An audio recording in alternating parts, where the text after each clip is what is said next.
Hello, hi అండి.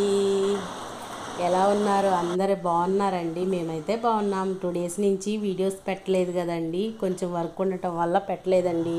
ఈరోజైతే మాత్రం మనం సొరకాయ కూర పాలు పోసి బెల్లం వేసి వండుకుందామండి. ఎలా వండుతానో చూపిస్తానండి. ముందుగా బాండీ పెట్టేసేసి ఆయిల్ వేసి పోపు దినుసులు వేసి పసుపు కూడా వేసి ఆనియన్స్ ముక్కలు కట్ చేసి దాంట్లో వేసుకోవాలండి. సొరకాయ కూర, సొరకాయ ఎంత లేతగా ఉంటే కర్రీ అంత టేస్టీగా ఉండిద్దండి. టేస్టీగా ఉండిద్ది కదండి. సొరకాయ లేతగా ఉండటం వల్ల వాటర్ కంటెంట్ కూడా దాంట్లో ఎక్కువ ఉండిద్దండి. వాటర్ కంటెంట్ దాని ద్వారానే వాటర్ వస్తేనే బాగుండిద్దండి. మనం విడిగా నీళ్ళు పోసుకుంటే టేస్ట్ అంత ఉండదండి. ఇక ముక్కలన్నీ వేసి పసుపు ఉప్పు కారం మొత్తం వేసేసి మగ్గేదాకా మంచిగా మూత పెట్టేసుకోవాలండి. బాగా కూర ముక్క మెత్తబడిన తర్వాత మనం బెల్లం అయితే వేసుకోవాలండి. బెల్లం వేసుకొని చక్కగా బెల్లం అయితే వేసుకోవాలండి. బెల్లం మంచి కరిగిన తర్వాత గ్యాస్ కట్టేసిన తర్వాత పాలు కాచి చల్లార్చిన పాలు మాత్రమే పోయాలండి.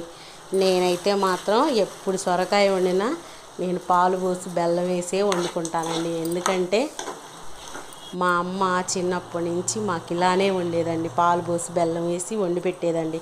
కానీ మా అత్తగారు వాళ్ళు ఇలా వండుకోరండి. చింతపండు అవన్నీ పెట్టి వండుకుంటారండి. అదొక టేస్ట్, ఇదొక టేస్ట్. నాకైతే మాత్రం ఇలానే ఇష్టం అండి. చిన్నప్పటి నుంచి నేను ఇలాగే తిన్నాను కదండి. అప్పుడైతే మన ఇళ్ళల్లో సొరకాయ చెట్లు తెగుండే అండి. అసలుకి ఒక విత్తనం అయితే చెట్లు భలే అల్లుకునేవి, ఇంటి నిండా కాయలు దొరికాయి. అసలు కొనుక్కునే వాళ్ళమే కాదండి, ఇళ్ళంతా అందరికి ఇచ్చుకునేవాళ్ళం, ఒకళ్ళ ద్వారా ఒకళ్ళు ఇచ్చుకునేవాళ్ళం అండి. ఇప్పుడు అలా కాదు కదండి, మన సిటీలో అన్నీ కొనుక్కోవాల్సిందే. సొరకాయ కూర మాత్రం ఇలా వండుకొని ట్రై చేయండి. చాలా అంటే చాలా టేస్టీగా ఉండిద్దండి.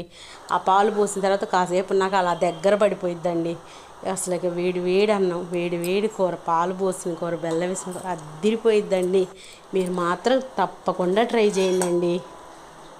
ఇక నా రైస్ కూడా రెడీ అయిపోయిందండి. ఇక లంచ్ అయితే చేసేద్దాం. లంచ్ అయిపోయిన తర్వాత కర్బూజా ఫ్రూట్ అయితే కట్ చేశానండి, తినేద్దామండి. Okay, bye.